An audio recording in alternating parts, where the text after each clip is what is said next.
Hello friends, once again you all are welcome to the world of physics by K.H. Govind. આગળના લેક્ચરની અંદર આપણે જે પણ દાખલાઓ ગણેલા છે એ દાખલાઓનો આજના લેક્ચરમાં એક ખૂબ જ સરળ રીત કે જે કન્સેપ્ટ મોટા ભાગના દાખલાઓમાં એપ્લાય થશે પ્લસ અમુક દાખલાઓ એવા છે કે જેની અંદર તમે અત્યાર સુધીનો જે કન્સેપ્ટ ભણેલા છો એ કન્સેપ્ટ લાગશે નહીં અથવા લગાડવો કમ્પેરેટિવલી વધારે અઘરો થશે. તો આ સ્થિતિની અંદર કેવી રીતે એ ક્વેશ્ચન સોલ્વ કરવા તેના માટેનો આ એક આખો નવો જ કન્સેપ્ટ, એક શોર્ટકટ ટ્રીક તમારી સાથે શેર કરું છું. સૌપ્રથમ તો મારે તમને બીજું એક સૂત્ર કહેવું પડશે જે આપણે આગળ ચેપ્ટર નંબર 6 ની અંદર ખૂબ જ ડિટેલમાં ભણવાના છીએ. અત્યારે હું તમને માત્ર એ સૂત્ર કહી દઉં છું. એ સૂત્ર શું છે વધારાની ચર્ચા આપણે ત્યારબાદ કરીશું. કાર્યનું સૂત્ર છે કાર્ય બરાબર બળ ગુણ્યા સ્થાનાંતર. એને લખવું હોય તો લખાય F.D. કાર્ય બરાબર બળ ગુણ્યા સ્થાનાંતર F.D મતલબ F.D cos θ. આ સૂત્ર છે. આ સૂત્રનો ઉપયોગ કરીને જ આજે આપણે પરિણામ તરફ આગળ વધવાનું છે. હવે જો આપણે દોરીની વાત કરીએ, મતલબ ક્યાંય પણ દોરી બાંધેલી હોય એટલે કે ગરગડીની જો આપણે વાત કરીએ તો એવા દાખલાની અંદર કંઈક ને કંઈક દોરીથી પદાર્થો એકબીજા સાથે જોડાયેલા હોય. પછી એ બે બ્લોક હોય કે બે ગાડીઓ હોય કે કાંઈ પણ વસ્તુ આપેલી હોય એ એકબીજાથી દોરી સાથે જોડાયેલા હોય અને આ દોરીનું જે બળ છે એ તણાવ બળ છે. યાદ કરો, ન્યૂટનનો બીજો નિયમ એવું કહે છે કે બાહ્ય બળ શૂન્ય હોય તો પ્રવેગ શૂન્ય હોય. બાહ્ય બળ શૂન્ય, ચોખ્ખું બાહ્ય બળ શૂન્ય. આનો અર્થ એવો થાય કે આંતરિક બળ હંમેશા એકબીજાની અસર નાબૂદ કરે છે, જે આપણે ન્યૂટનની ગતિના ત્રીજા નિયમની અંદર પણ જોવાના છીએ. તો આંતરિક બળ એકબીજાની અસર નાબૂદ કરે, આનો મતલબ કે આંતરિક બળ દ્વારા થતું કાર્ય હંમેશા શૂન્ય હોય. અને આપણે જે આજના લેક્ચરમાં કિસ્સાઓ લેવાના છીએ એ દોરીના લેવાના છીએ, એટલે કે દોરીના તણાવ બળના. તો એક ગોલ્ડન સ્ટેટમેન્ટ બધાએ યાદ રાખવું જોઈએ, એ છે મોસ્ટ આઈએમપી સ્ટેટમેન્ટ. તણાવ બળ દ્વારા થતું કાર્ય, તણાવ બળ દ્વારા થતું કાર્ય હંમેશા શૂન્ય હોય. તણાવ બળ દ્વારા થતું કાર્ય હંમેશા શૂન્ય હોય. હવે કાર્યની વાત કરીએ તો કાર્યનું સૂત્ર થાય કાર્ય બરાબર બળ ગુણ્યા સ્થાનાંતર F.D. અહીંયા બળ એ તણાવ બળ આવશે તો F ની બદલે આપણે ટેન્શન ફોર્સ ને T વડે દર્શાવીએ તો હવે આપણને સૂત્ર મળશે T1 x1 cos θ, મતલબ આ બંનેની વચ્ચેનો ખૂણો, એને હું θ1 કહી દઉં છું, plus T2 x2 cos θ2 is equal to 0. બે હોય તો 2 3 4 5 ગમે એટલા પદ હોય. ટૂંકમાં લખવું હોય તો શું લખાય? summation of T1 Ti dot xi is equal to 0. ચલો ક્લિયર છે આટલું? હવે જો આપણે આ જ પદને અલગ રીતે લખીએ તો હું અહીંયા લખું છું T1 dot x1 T1 dot x1 plus T2 dot x2 is equal to 0. અમે ઉપરનું પદ જ લખ્યું છે. અહીંયા cos વિધેય હતો, અહીંયા મેં એનો ડોટ ગુણાકાર કરી નાખ્યો છે, અદિશ ગુણાકાર કરી નાખ્યો છે. હવે હું અહીંયા લખીશ T1. આ સમીકરણનું જો આપણે સમય સાપેક્ષે વિકલન કરીએ, સમય સાપેક્ષે વિકલન કરીએ તો તણાવ બળમાં કંઈ ફેર નહીં પડે. x નું વિકલન આવશે v, એટલે T1 dot v1 plus T2 dot v2 is equal to 0. મતલબ આના ઉપરથી મળશે sigma Ti dot vi is equal to 0. અને જો હજી આનું વિકલન કરીએ તો એ આપણને મળશે t1 ડોટ v1 નું સમય સાપેક્ષ વિકલન, વેગનું વિકલન પ્રવેગ આપશે એટલે v1 એનું થાય a1 t2 dot a2 is equal to 0 sigma ti dot ai is equal to 0. જો તમે આ કન્સેપ્ટને મગજમાં રાખશો તો મેં તમને આગળના લેક્ચરની અંદર જે દાખલા કરાવેલા છે એ દાખલાની અંદર પણ તમે સ્થાન મતલબ એનું સ્થાનાંતર, વેગ અથવા પ્રવેગ શોધી શકશો. અને આજના લેક્ચરમાં હું તમને જે ક્વેશ્ચન્સ કરાવવાનો છું કે જે ક્વેશ્ચન્સ આગળ આપણે જે રીત શીખેલા છીએ એનાથી કરવા થોડા લેન્ધી થશે અથવા તો પ્રમાણમાં વધારે અઘરા થશે તો એના માટેનો એક નવો શોર્ટ ટ્રીક છે, એ છે sigma ti dot xi is equal to 0. Clear? Dot છે એટલે અહીંયા વિધેય કયો આવશે? cos વિધેય. તો t1 x1 cos θ1 t2 x2 cos θ2 is equal to 0. t1 v1 cos θ1 t2 v2 cos θ2 is equal to 0. t1 a1 cos θ1 t2 a2 cos θ2 is equal to 0. આ પરિણામ ઉપરથી આપણે આજના લેક્ચરની અંદર ખૂબ જ સારા 7-8 દાખલાઓ ગણવાના છીએ. તો આજનો લેક્ચર હવે શરૂ કરીએ જેની અંદર આપણે આ સૂત્રનો ઉપયોગ કરવાનો છે. આપણે જે હમણાં સૂત્રની વાત કરી, તણાવ બળ દ્વારા થતું કુલ કાર્ય શૂન્ય હોય તેનો ઉપયોગ કરીને હવે થોડા ક્વેશ્ચન ગણીએ. સૌથી પહેલો ક્વેશ્ચન એ તમને આપેલો છે, બે બ્લોક છે, બે બ્લોકને બે ગરગડીથી જમીન સાથે એક દોરીથી ફિક્સ કરેલા છે. જો બ્લોક 1 6 મીટર પર સેકન્ડ સ્ક્વેરના પ્રવેગથી ધન x દિશામાં જતો હોય તો બ્લોક 2 નો એ સમયનો પ્રવેગ શોધો. જ્યારે બ્લોક A નો પ્રવેગ 6 મીટર પર સેકન્ડ સ્ક્વેર છે ત્યારે એ બ્લોક 2 નો પ્રવેગ શોધો. ચલો, તો આના માટે આપણે હમણાં જે વાત કરેલી હતી sigma t1 dot a1 is equal to 0. અહીંયા પ્રવેગની વાત કરેલી છે તો આપણે સૂત્ર કયું વાપરશું? Sigma ti dot ai is equal to 0. અહીંયા કેટલા બ્લોક છે? બે બ્લોક છે. તો બે બ્લોક છે તો એના માટે આમાં બે પદ લખવા પડશે એટલે t1 dot a1 plus t2 dot a2 is equal to 0. ચલો, ક્લિયર છે આટલું? હવે આને કેવી રીતે એપ્લાય કરવું એની વાત કરીએ. તો સૌપ્રથમ પહેલા બ્લોકની વાત કરીએ તો પહેલા બ્લોક માટે તણાવ બળ કેટલું છે? તો પહેલા બ્લોકને બે દોરી આ તરફ ખેંચે છે, મતલબ પહેલા બ્લોક ઉપર તણાવ બળ કેટલું થશે? 2t. તો હું અહીંયા લખું છું 2t. ત્યાર પછી પ્રવેગ કેટલો છે? 6 મીટર પર સેકન્ડ સ્ક્વેર, પણ એ તણાવ બળની વિરુદ્ધ દિશામાં છે, વિરુદ્ધ દિશામાં છે એટલે માઈનસ, અથવા તમે એવું કહો તણાવ બળ 2t, પ્રવેગ 6 અને 180 નો કોણ. તણાવ બળ આ બાજુ અને પ્રવેગ આ બાજુ, વિરુદ્ધ દિશા 180 નો કોણ cos 180 -1, તો પણ એક જ પરિણામ આવશે. તો અહીંયા આવ્યું 2t into -6. cos 180 ની મેં કિંમત સીધી મૂકી દીધેલી છે. તો 2t into -6 પ્લસ t2, મતલબ બીજા બ્લોક ઉપર તણાવ બળ કેટલું? તો બીજા બ્લોક સાથે કેટલી દોરીઓ જોડાયેલી છે? 3 દોરી. જ્યાં સુધી એક જ દોરી છે ત્યાં સુધી એક જ દોરીની અંદર તણાવ બળ હંમેશા સમાન રહે. તો બીજા બ્લોક પર તણાવ બળ આવશે 3t અને તેનો પ્રવેગ માની લઈએ કે એ બ્લોક આ તરફ ખસે છે. જો આ તરફ ખસે અને આપણો જવાબ ઋણ આવે તો સમજવાનું કે આપણે લીધેલી દિશા કરતા બ્લોકની ગતિની દિશા વિરુદ્ધની હશે.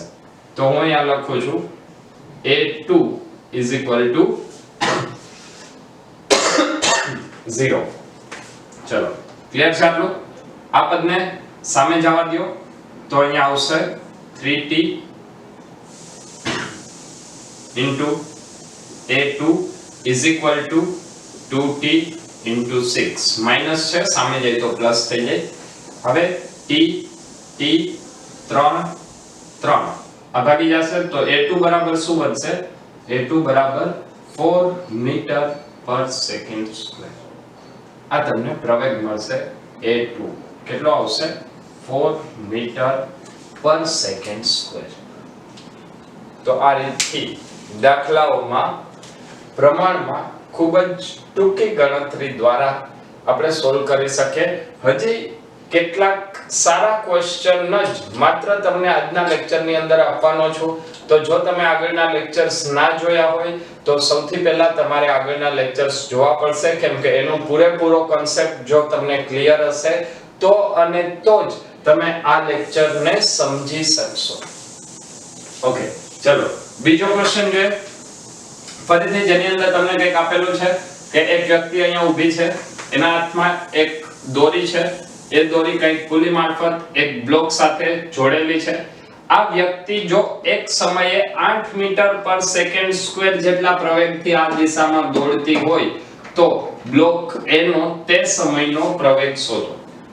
તો સૌથી પહેલા તો અહીંયા આપણે સૂત્ર લખીએ કેની વાત છે? તણાવ બળની અને તણાવ બળ અને પ્રવેગની વાત છે. તો તણાવ બળ અને પ્રવેગની વાત છે તો એના માટે હવે આપણે લખશું sigma ti dot ai is equal to 0. ચલો, કેટલા બ્લોક, કેટલા પદાર્થની વાત છે? એક વ્યક્તિ અને એક બ્લોક, મતલબ બે વસ્તુની વાત છે. તો અહીંયા આપણે શું લખશું? બે પદ લખવા પડશે. t1 dot a1 plus t2 dot a2 is equal to 0. તણાવ બળ દ્વારા થતું કાર્ય હંમેશા શૂન્ય હોય. ચલો, t1 માની લઈએ કે આ વ્યક્તિનો જે પ્રવેગ છે એને હું 1 કહી દઉં છું. તો વ્યક્તિને તણાવ બળ કેટલું? તો વ્યક્તિ ઉપર તણાવ બળ t લાગશે, બરાબર? તો અહીંયા t1 માટે આવશે t. પ્રવેગ કેટલો? 8 મીટર પર સેકન્ડ સ્ક્વેર. હવે જો વ્યક્તિ ઉપર તણાવ બળ આ બાજુ છે, પ્રવેગ આ દિશામાં છે, વ્યક્તિ આ દિશામાં દોડે છે, એનો મતલબ બંનેની દિશા વિરુદ્ધ ને બંનેની દિશા વિરુદ્ધ, તો cos 180 -1 એટલે t * 8 * -1 પ્લસ t2. t2 મતલબ આ બ્લોક ઉપર તણાવ બળ, જ્યાં સુધી એક જ દોરી રહી છે ત્યાં સુધી તણાવ બળ હંમેશા સરખું હોય. તો કેટલી દોરીઓ છે બ્લોક સાથે? કુલ 4 દોરી. તો બ્લોક ઉપર તણાવ બળ કેટલું? 4t. એટલે t2 શું આવશે? 4t. અને કેપિટલ A નો પ્રવેગ કેટલો? a * કેપિટલ A જેટલો. અચ્છા, અહીંયા આપણે એવું લીધેલું છે, 2 મિનિટ માટે એવું માની લઈએ કે આ ઉપર તરફ ગતિ કરે છે. તો કોણ 0 cos 0 ની કિંમત 1 is equal to 0. એક વખત આ સમીકરણ બની જાય પછી આ દાખલો લગભગ આખો સોલ્વ થઈ ગયો એવું આપણે કહી શકીએ. ફરીથી a શોધવાનું છે.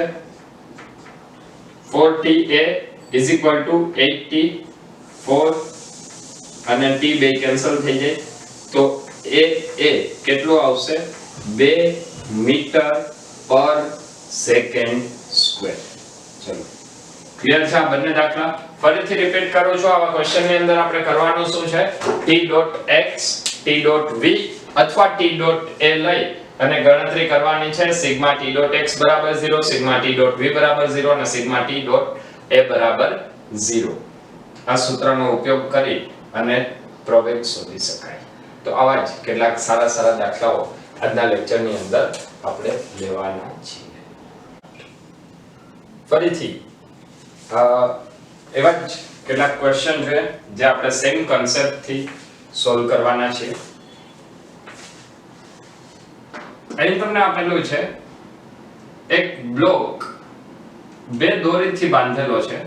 બે ગરગડીમાં જો બંને છેડા v0 ઝડપથી નીચે આવતા હોય તો આ બ્લોક A નો વેગ શોધો અથવા બ્લોક A ની ઝડપ શોધો. આ ક્વેશ્ચનમાં જો તમે તમારી રીતે સોલ્વ કરવાની ટ્રાય કરશો તો મોટા ભાગના વિદ્યાર્થીઓ આની અંદર ભૂલ કરે છે. તો આપણે આ ક્વેશ્ચન જોઈ લે. સૌથી પહેલા તો ઝડપની વાત છે તો આપણે સૂત્ર શું લખશું? વેગની વાત છે એટલે sigma ti dot vi is equal to 0. હવે જો અહીંયા કુલ 1 2 3 અને 4 જગ્યાએ તમારે સૂત્ર લગાડવું પડશે. 4 જગ્યાએ સૂત્ર લગાડવું પડશે તો હવે આપણે સૂત્ર લગાડતા જઈએ. સૌથી પહેલા અહીંયાથી જો તમે એવું વિચારો કે આ દોરીને નીચે તરફ ખેંચવામાં આવે તો એમાં તણાવ બળ ક્યાં આવશે? ઉપર. એટલે અહીંયા માની લઈએ તણાવ બળ T જેટલું છે તો T -v0. એવી જ કંઈક રીતે અહીંયા પણ આવશે. અહીંયા આ છેડાને જો v0 ઝડપથી v0 વેગથી નીચે ખેંચવામાં આવે તો તણાવ બળ ઉપર T -v0 પ્લસ આ જે દોરી છે એ દોરીમાં તણાવ બળ T આટલું હશે. જો આ બાજુ તણાવ બળ T હોય તો અહીંયા એનો કયો ઘટક આવશે? T cos θ. અને એવી જ રીતે અહીંયા તણાવ બળ T તો અહીંયા પણ કયો ઘટક આવશે? T cos θ. આનો મતલબ કે અહીંયા આ છેડા ઉપર કુલ તણાવ બળ કેટલું? 2T cos θ. અને જ્યારે આ બંને દોરી નીચે ખેંચો છો ત્યારે આ બ્લોક ઉપર આવે છે. ઉપર આવે છે મતલબ T cos θ ની દિશામાં જાય છે. એટલે ત્યાં આપણે v લેશું અને એ v કેવું આવશે? ધન આવશે. તણાવ બળની દિશામાં ગતિ કરે છે એટલા માટે. હવે આને સોલ્વ કરી નાખીએ. સૌથી પહેલા t બધામાં કોમન છે ને જવા દો. v0 સામે જાય તો પ્લસ થશે એટલે 2v cos θ is equal to v0 plus v0. v0 plus v0 2v0. 2v cos θ is equal to 2v0. બે કેન્સલ થઈ જશે. આપણે વેગ v શોધવાનો છે તો v નું સૂત્ર આવશે v0 by cos θ. કેટલો વેગ આવશે? v0 by cos θ. આટલો વેગ આવે. હવે ફરીથી એક બીજો ક્વેશ્ચન છે જેની અંદર દેખીતી રીતે આ ક્વેશ્ચન થોડો એવો કોમ્પ્લિકેટેડ લાગશે. તો આને સોલ્વ કેવી રીતે કરવું? તો એના માટે હવે આપણે વિચારીએ. તો સૌથી પહેલા વેગની વાત કરેલી છે. અમુક સંખ્યામાં પુલી છે, ગરગડી છે, નીચે એક બ્લોક B જોડેલો છે. આ બ્લોક A જો 14 મીટર પર સેકન્ડ થી નીચે તરફ આવતો હોય તો બ્લોક B નો વેગ શોધો. સૂત્ર કયું લગાડવું પડશે?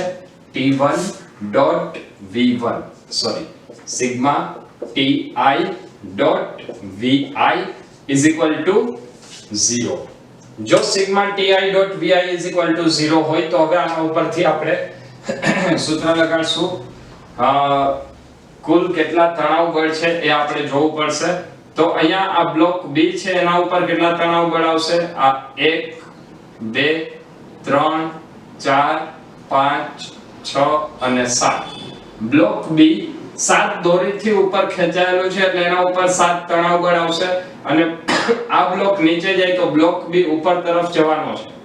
મતલબ અહીંયા આપણે લખશું 7t. દોરીમાં તણાવ બળ કેટલું છે? T જેટલું. તો 7t 7 તણાવ બળ છે.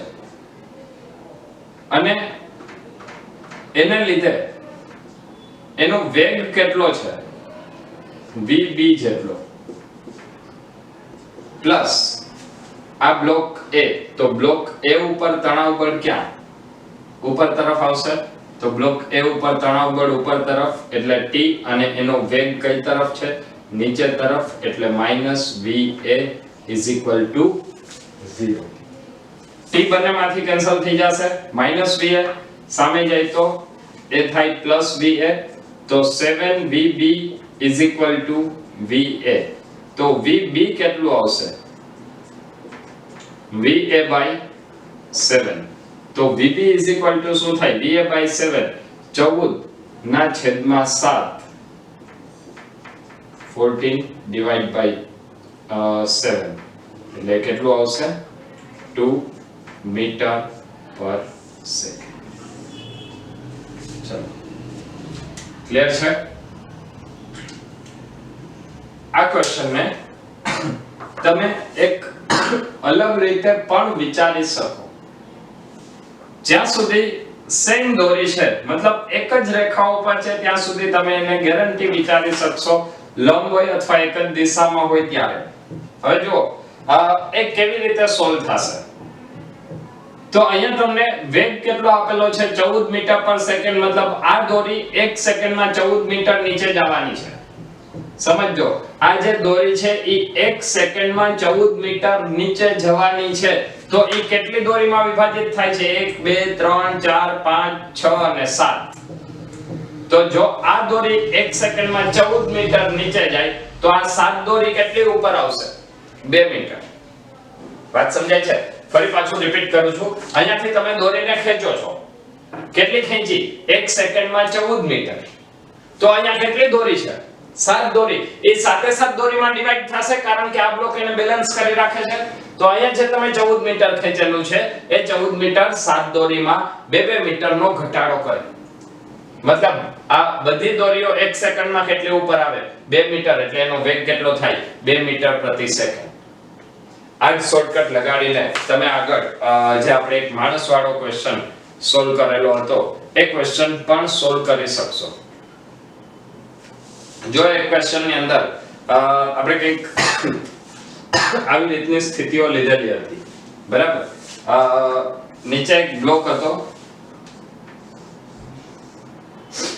આ બ્લોક સાથે એક દોરી બાંધેલી હતી અને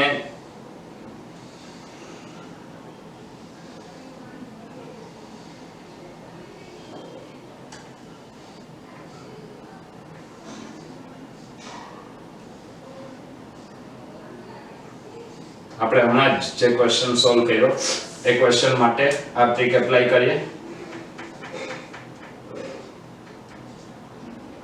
આ માણસ આ તરફ 8 મીટર પર સેકન્ડ સ્ક્વેર જેટલા પ્રવેગથી ગતિ કરતો હતો. 8 મીટર પ્રતિ સેકન્ડ સ્ક્વેર. ચલો આ 8 મીટર પ્રતિ સેકન્ડ સ્ક્વેર નો પ્રવેગ છે એ એક દોરીમાં છે. તો અહીંયા કેટલી દોરી છે? 1 2 3 અને 4. એ 4 દોરીમાં એક સરખો ડિવાઈડ થાય કારણ કે આ બ્લોક 4 દોરીને બેલેન્સ કરી રાખે છે. તો આ બ્લોકનો પ્રવેગ કેટલો મળશે? 8 ડિવાઇડ બાય 4. 2 મીટર પર સેકન્ડ સ્ક્વેર. પરંતુ આ વસ્તુ દરેક જગ્યાએ એપ્લિકેબલ થાય તે જરૂરી નથી. જ્યાં સુધી એપ્લિકેબલ થાય છે ત્યાં સુધી તમે આનાથી પણ સોલ્વ કરી શકશો. ઓકે, ચલો હજી બીજા વધારાના ક્વેશ્ચન્સ લઈએ. હવે કંઈક અલગ પ્રકારના ક્વેશ્ચન્સ લે તો એની અંદર હું તમને અહીંયા 3 ક્વેશ્ચન આપવાનો છું જેની મદદથી તમને થોડો કન્સેપ્ટ વધારે ક્લિયર થાય. અહીં ક્વેશ્ચનની અંદર તમને આપેલું છે બે બ્લોક છે 1 અને 2. બંને બ્લોકને સપાટી જે આ ક્રોસની સપાટી છે એ એકબીજા સાથે મેચ થાય છે. સૌથી પહેલા તો સિમ્પલ એ વસ્તુ વિચારો કે તમે જેવો અહીંયા ઉપર એક બ્લોકને મૂકશો એટલે એ બ્લોક 2 ઉપર સ્થિર ફિક્સ થયેલો છે. હવે બીજી વસ્તુ, જો તમે નીચેથી આ બીજા બ્લોકને ખેંચો, મતલબ તમે બીજા બ્લોકને આ તરફ ખેંચો છો. જો બીજા બ્લોકને આ તરફ ખેંચો તો પેલો બ્લોક નીચે આવવાનો છે. આ પેલો બ્લોક જે નીચે આવશે એમાં બીજા બ્લોકના પ્રવેગ માટે પેલા બ્લોકનો પ્રવેગ કેટલો હોય એવી રીતે તમને ક્વેશ્ચનમાં અહીંયા પૂછેલું છે. ફરીથી ક્વેશ્ચન રિપીટ કરું છું. તમે આ બીજા બ્લોકને જ્યારે જમણી બાજુ ખેંચશો તો આ કિનારી ઉપર જ પેલો બ્લોક આખો નીચે આવશે અને આ જે પેલો બ્લોક નીચે આવે છે એનો પ્રવેગ તમારે શોધવાનો છે. ક્યારનો પ્રવેગ? જ્યારે બીજા બ્લોકનો પ્રવેગ 3√3 મીટર પર સેકન્ડ સ્ક્વેર હોય. ચલો તો આના માટે સૌથી પહેલા તો આપણે અત્યાર સુધીમાં જે વાત કરતા હતા એ વાત દોરીની તણાવ બળની હતી. તો મિત્રો હું તમને અહીંયા એક વાત ક્લિયર કરી દઉં કે જ્યારે દોરીનું તણાવ બળ હોય એની બદલે તમે લંબ બળ પણ વિચારી શકો. કેમ કે દોરીનું તણાવ બળ, દોરી એ એક મીડિયમ હતું જે બે પદાર્થોનું બળ એકબીજા ઉપર ટ્રાન્સફર કરે છે. તો એ જ વસ્તુ લંબ બળ પણ કરે છે. માની લઈએ કે આ બે પદાર્થો છે આ બે પદાર્થોને દોરીથી બાંધેલા છે. હવે હું એક પદાર્થને આ તરફ ખેંચીશ એટલે બીજો પદાર્થ એની પાછળ ખેંચાવવાનો છે કારણ કે વચ્ચે દોરી હતી. હવે માની લે કે આ બે પદાર્થને મેં આવી રીતે જ રાખેલા છે અને હું આ પદાર્થને ધક્કો મારું છું તો બીજો પદાર્થ એની સાથે આવવાનો છે. તો ત્યાં તણાવ બળની બદલે લંબ બળ પણ વિચારી શકાય. એટલે હવેના જે આપણે ત્રણ દાખલા જોવાના છીએ એ ત્રણેય દાખલાની અંદર સેમ કન્સેપ્ટ રહેશે પણ આપણે તણાવ બળને બદલે કયું બળ લેવું પડશે? લંબ બળ. જો એક વખત લંબ બળ વ્યાખ્યાયિત કરી લઈએ તો ત્યારબાદ લંબ બળ અને પ્રવેગ વચ્ચેનો કોણ વ્યાખ્યાયિત કરવાનો અને એક કોણ વ્યાખ્યાયિત થઈ જાય તો પછી આપણે જે જૂનું સૂત્ર લખતા હતા sigma T I A I is equal to 0 એ જ વસ્તુ અહીંયા આવશે. સિગ્મા એન આઈ, એન મતલબ નોર્મલ ફોર્સ લંબ બળ, N I A I is equal to 0. Clear છે આટલું? ચલો ક્વેશ્ચનની શરૂઆત કરીએ. એક ખૂબ જ સરસ ક્વેશ્ચન છે. સૌથી પહેલા આપણે બંને માટે પ્રવેગ અને લંબ બળ વ્યાખ્યાયિત કરવા પડશે.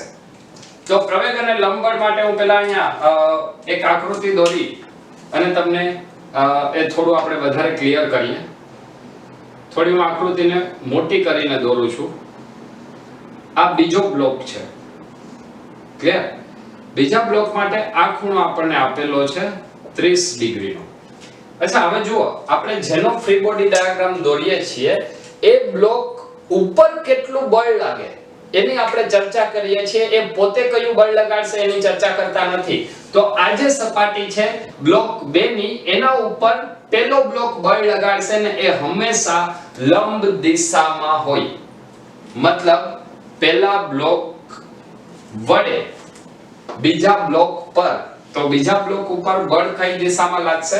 સપાટીને લંબ રૂપે. સપાટીને લંબ રૂપે બળ લાગે એનો મતલબ કે અહીંયાથી આ દિશામાં લંબ બળ હોય અથવા આ લંબ બળને અહીંયાથી પણ દોરી શકાય. જો આ લંબ બળ હોય તો હવે બેનો પ્રવેગ કઈ બાજુ છે? આ તરફ. તો આ લંબ બળ આપણે દોર્યું. લંબ બળ બાદ હવે હું એના પ્રવેગની દિશા દોરું છું. તો પ્રવેગ કઈ તરફ છે? ધન x દિશામાં. તો અહીંયા આવશે એનો પ્રવેગ છે આ દિશામાં. એને હું કહું છું a2. તો એ બંને વચ્ચેનો કોણ થીટા કેટલો થાય? તો બંને વચ્ચેનો કોણ શોધવો હોય તો લંબ બળ હંમેશા સપાટીને લંબ રૂપે હોય. મતલબ આ ખૂણો 90 ડિગ્રીનો છે. જો આટલો 30 નો હોય તો આ વૈધ્ય ખૂણો કેટલાનો આવે? 60 ડિગ્રીનો. આનો મતલબ એવો થાય કે બ્લોક 2 માટે લંબ બળ અને પ્રવેગ વચ્ચેનો કોણ કેટલો છે? 60 ડિગ્રી. ચલો 2 માટે થીટા બરાબર આવશે 60 ડિગ્રી. ચલો ક્લિયર છે આટલું? 2 માટે આવશે થીટા 60 ડિગ્રી. હવે એક માટે વાત કરીએ. જ્યારે તમે એક માટે વાત કરો છો તો એકમાં જે પ્રવેગ આપણે દોરશું એ પ્રવેગ એક માટે લંબ બળ એક ઉપર કોણ લગાડે છે? 2. જો 2 એક ઉપર લંબ બળ લગાડતું હોય તો એ સપાટીને લંબ રૂપે મતલબ આ તરફની દિશામાં હોય. તો અહીંયા હું હવે લંબ બળ દોરું છું. લંબ બળને હું અહીંયા દોરું કે આ બિંદુએ દોરું? બંને જગ્યાએ દોરી શકાય. તો આ આવશે લંબ બળ n1. અચ્છા હવે આ n1 અને પેલા બ્લોકનો પ્રવેગ કઈ તરફ છે? તો પેલો બ્લોક ક્યાં આવવાનો છે? નીચે આવવાનો છે. નીચે આવવાનો છે એનો મતલબ કે એના પ્રવેગની દિશા આ તરફની હશે a1. તો હવે આપણે n1 અને a1 વચ્ચેનો કોણ વ્યાખ્યાયિત કરવાનો છે. એ કોણ વ્યાખ્યાયિત કરવા માટે તમને આ કોણ 30 નો આપ્યો છે તો આ કેટલાનો થાય? 60 ડિગ્રી થશે. આ 30 નો છે એટલે આ 60 ડિગ્રી. એનો મતલબ કે આ 60 ડિગ્રીનો કોણ થાય. આ કેટલાનો થાય? 30 નો. જો આ ખૂણો 30 નો હોય તો આ બાકીનો ખૂણો કેટલાનો થાય? 120 ડિગ્રી. બાકીનો કોણ કેટલાનો થશે? 120 ડિગ્રી કહી શકાય. અચ્છા અને આપણે બે રીતે વિચારશું 120 લઈને પણ અને 30 લઈને પણ. એ હમણાં સૂત્રની અંદર કિંમત મૂકે ત્યારે હું સમજાવું છું. સૌથી પહેલા આ વાત ક્લિયર હોવી જોઈએ. n2 a2 અને n1 a1 એનો વચ્ચેનો કોણ આપણે વ્યાખ્યાયિત કરી દીધો. જો કોણ વ્યાખ્યાયિત થઈ જાય તો હવે સીધું સૂત્ર જ લાગશે. સૂત્ર શું છે? n1 a1 cos theta is equal to n2 a2 cos theta 2. Clear? હવે જો n1 અને n2 એ બંને લંબબળ છે તો લંબબળ બંને સમાન જ હોય, મતલબ એ બંનેને આપણે n વડે લખીએ જે કેન્સલ થઈ જવાના છે. ત્યારબાદ a1 આપણને ખ્યાલ નથી એને હું લખું છું a1. a2 આપણને આપેલું છે, a2 છે 3√3. cos theta 1 ની વેલ્યુ છે 120. 120 અથવા એને એવી રીતે પણ કહેવાય કે ઋણ દિશામાં 30 ડિગ્રીનો ખૂણો. 120 અથવા એને લખાય ઋણ દિશામાં 30 ડિગ્રીનો ખૂણો. ઋણ દિશામાં 30 ડિગ્રીનો ખૂણો મતલબ એને આપણે શું લખશું -cos 30. અથવા તમે એવું વિચારો cos 120 એટલે એ થાય માઈનસ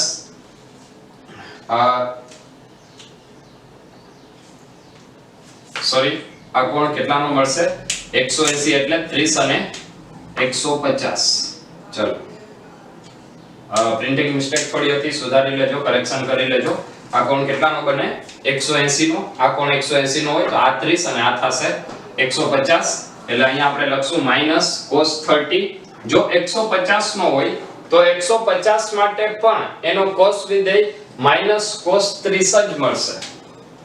અને અહીંયા આવશે cos theta 2 એટલે અહીંયા શું આવશે cos 60. અહીંયા આવશે cos 60. જો આ વાતને લઈને 120 ના એંગલને લઈને કોઈને કન્ફ્યુઝન હોય તો એ પહેલા આપણે ક્લિયર કરી નાખીએ કે 120 ડિગ્રીનો એંગલ એટલે શું થાય તો 120 ની કિંમત કેટલી આવે, સોરી 150 ની કિંમત કેટલી આવે. તો જો આપણે x અક્ષથી ખૂણો માપવાનું શરૂ કરીએ છીએ, આ વાત આપણને બધાને ખબર છે, ધન x અક્ષથી આપણે ખૂણો માપીએ છીએ. 150 એટલે કેટલો 90 + 60. 150 નો કોણ મતલબ એ ક્યાં આવશે 90 + 60 એટલે 150. તો આ ખૂણો 150 નો થાય. અચ્છા હવે મારે એ ખૂણાને x અક્ષ સાથે જો વ્યાખ્યાયિત કરવો હોય ઋણ x અક્ષ સાથે તો એ કેટલો થાય ઋણ x અક્ષ સાથે 30 ડિગ્રીનો. આનો મતલબ હું આને બે રીતે વિચારી શકું કે જો આ સદિશને હું ધન x અક્ષ સાથે લઈશ તો એ કોણ કેટલો 150 નો. ફરીથી રિપીટ કરું છું, જો ધન x અક્ષ સાથે લઈશ તો એ કોણ કેટલો 150 નો અને ઋણ x અક્ષ સાથે લઉં તો કોણ કેટલો 30 નો. એટલા માટે મેં અહીંયા લખેલું છે cos 150 - cos 30. ચલો હવે આપણે આગળ વધીએ. n બંને કેન્સલ થઈ જશે, બાકીની આપણે કિંમત મૂકી દઈએ. સોરી અહીંયા આવશે += 0 0 n કોમન નીકળે, સામે જઈએ તો 0 થઈ જાય. આ પદને આપણે સામે જવા દઈએ એટલે આવશે a1 cos 30 ની કિંમત √3/2 = 3√3 cos 60 આવશે 1/2. √3/2 કેન્સલ થઈ જાય તો a1 નું મૂલ્ય આવશે 3 મીટર/સેકન્ડ². મતલબ જ્યારે a2 ને તમે 3√3 મીટર/સેકન્ડ² જેટલા પ્રવેગથી ખેંચો છો ત્યારે પહેલો બ્લોક નંબર 1 એ નીચે તરફ કેટલા પ્રવેગથી આવશે 3 મીટર/સેકન્ડ² જેટલા પ્રવેગથી નીચે તરફ ગતિ કરશે. ચલો ક્લિયર છે આટલું. જો આની અંદર ખૂણામાં કે આ લંબબળ માટે હજી પણ કઈ પ્રોબ્લેમ હોય તો આ જે લંબબળ સમજાવેલું છે એને ફરીથી એકવાર રિપીટ કરીને ચેક કરી લેજો જેથી કરીને આ કન્સેપ્ટ ક્લિયર થાય. આવા જ હજી કંઈક આ જ કન્સેપ્ટ ઉપરના લંબબળના હજી બે દાખલાઓ આપણે જોવાના છીએ જેથી કરીને કદાચ આમાં કંઈ કન્ફ્યુઝન હોય તો એ ક્લિયર થઈ જાય અને આવા ક્વેશ્ચન્સ તમે તમારી મેળે સોલ્વ કરી શકો. હવે ફરીથી એક એવો જ ક્વેશ્ચન જોઈએ તો આની અંદર પણ તણાવ બળને બદલે લંબ બળનું આપણે સૂત્ર વાપરશું અને વેગ આપેલું છે એટલે આપણું સૂત્ર આવશે σ_ni.vi = 0. ચલો તો બંને બ્લોક માટે સૌથી પહેલા આપણે બંને બ્લોક માટે વેગ અને લંબ બળની દિશા વ્યાખ્યાયિત કરવી પડશે. ચલો તો સૌથી પહેલા બંને બ્લોકના લંબ બળની દિશા અને એના વેગની દિશા આપણે વ્યાખ્યાયિત કરી લઈએ. તો પહેલા હું આકૃતિ દોરું છું બ્લોક 1 માટે.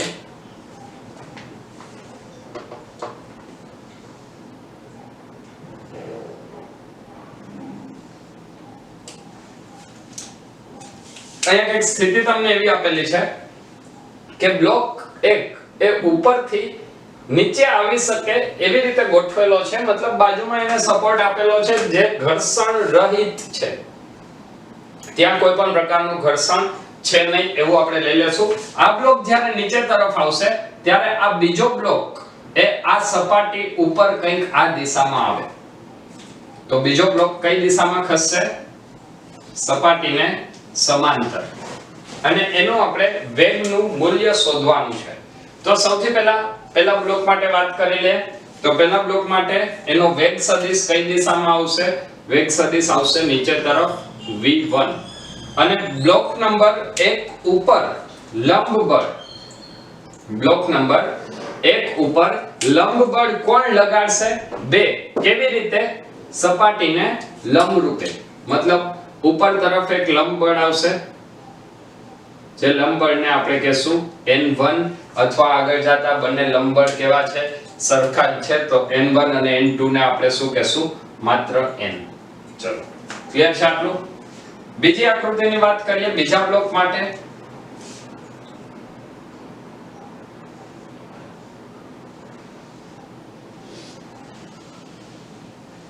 આ જે બીજો બ્લોક છે એ બીજો બ્લોક ઉપર લંબ બળ કોણ લગાડે છે? બીજા બ્લોક ઉપર લંબ બળ કોણ લગાડશે? પહેલો બ્લોક. અને જે પહેલો બ્લોક લંબ બળ લગાડે છે એ કઈ દિશામાં લગાડશે? તો પહેલો બ્લોક છે એ નીચે તરફની દિશામાં લંબ બળ લગાડે છે. અહીં હું લંબ બળનો સદિશ થોડો મોટો દોરું છું. ચલો આ ક્લિયર છે? અચ્છા, આ બ્લોક ગતિ કઈ દિશામાં કરશે? સપાટીના સમાંતર. સપાટીના સમાંતર એનો મતલબ કે આનો વેગ કંઈક આ દિશામાં આવશે. હવે આ દિશામાં વેગની આપણે વાત કરવી હોય તો સૌથી પહેલા તો આપણે એ જોવું પડશે કે આ ખૂણો શિરોલંબ સાથે કેટલો કોણ બનાવે. તો આપણે આ આકૃતિમાં ડાયરેક્ટ વાત કરી લઈએ. આ કોણ કેટલાનો છે? 30 ડિગ્રીનો. જો અહીંયાથી તમે કાટકોણ ત્રિકોણ વિચારો તો આ 30 છે, તો આ ખૂણો કેટલો થાય?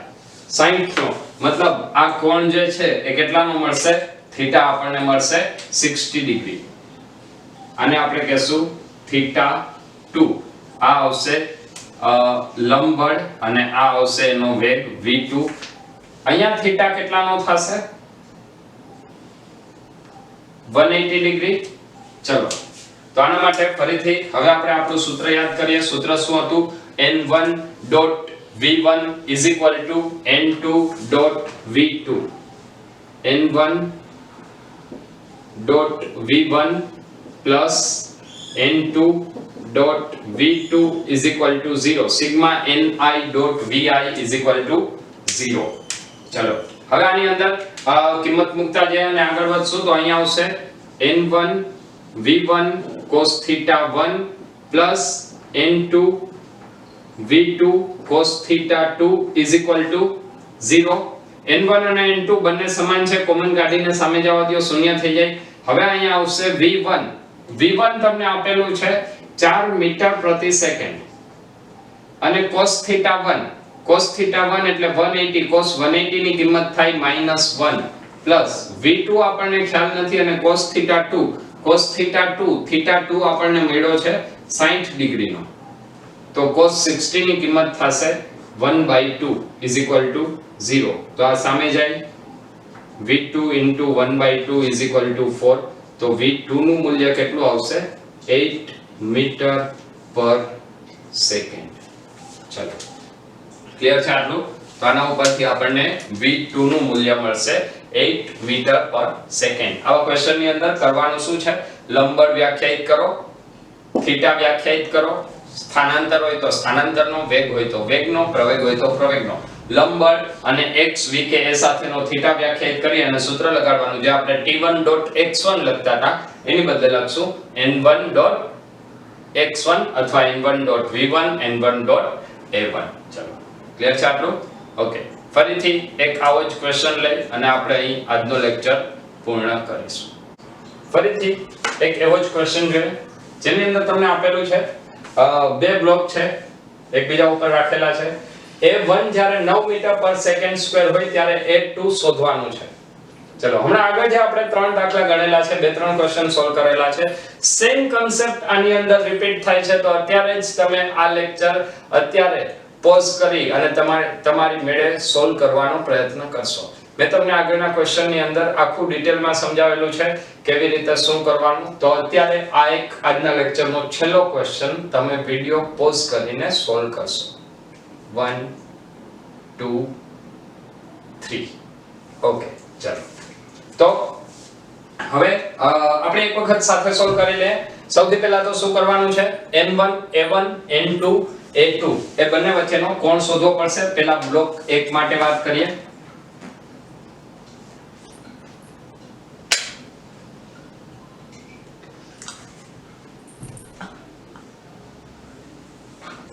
બ્લોક 1 માટે આ ખૂણો 30 નો છે એટલે આ ખૂણો કેટલાનો થશે, 60 નો. ચલો હવે બ્લોક 1 માં જો વાત કરીએ તો લંબબળ કોણ લગાડશે 1 ઉપર, બીજો બ્લોક. જો બીજો બ્લોક પહેલા બ્લોક ઉપર લંબબળ લગાડતો હોય તો અહીંયા આપણે લંબબળ દોરશું. એ આવશે સપાટીને લંબ રૂપે, મતલબ આ દિશામાં. અને એનો પ્રવેગ કઈ દિશામાં છે, તો એનો પ્રવેગ છે નીચે તરફ.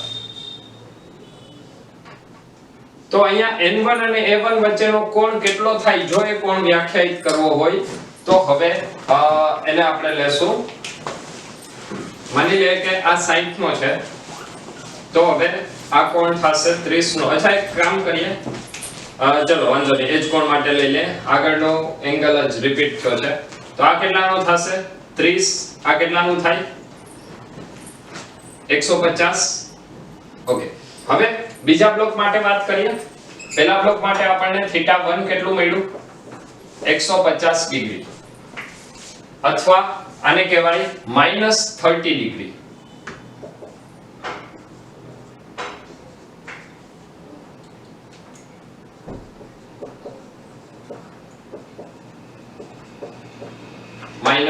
-cos30.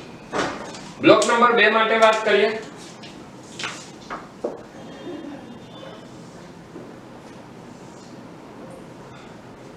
આ બીજો બ્લોક 30 ડિગ્રી નો કોણ. બીજા બ્લોક ઉપર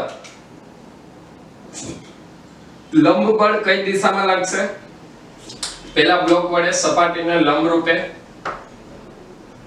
હું એ લંબબળ અહીંયા દોરું છું.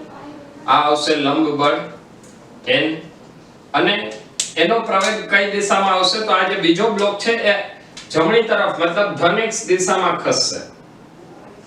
આ આવ્યું એનો પ્રવેગ a2. અચ્છા આ બંને વચ્ચેનો કોણ કેટલો, એ બંને વચ્ચેનો કોણ વ્યાખ્યાયિત કરવો હોય તો અહીંયાથી તમે હજી એક આગળ સદિશ વિચારો તો આ કેટલું થશે 30. તો આ કેટલું થાય 60 ડિગ્રી. મતલબ આપણને θ2 અથવા cos2 મળશે, cos60. θ2 આપણને મળ્યો 60 ડિગ્રી. હવે આપણું સૂત્ર લગાડવાનું છે. આપણું સૂત્ર શું છે, sigma ni ai is equal to 0. मतलब n1 a1 cos θ1 plus n2 a2 cos θ2 is equal to 0. चलो આની અંદર કિંમત મૂકી દે. n1 n a1 એટલે નીચે તરફ એ આપણને આપેલું છે કેટલું 9 cos θ1 એટલે -cos30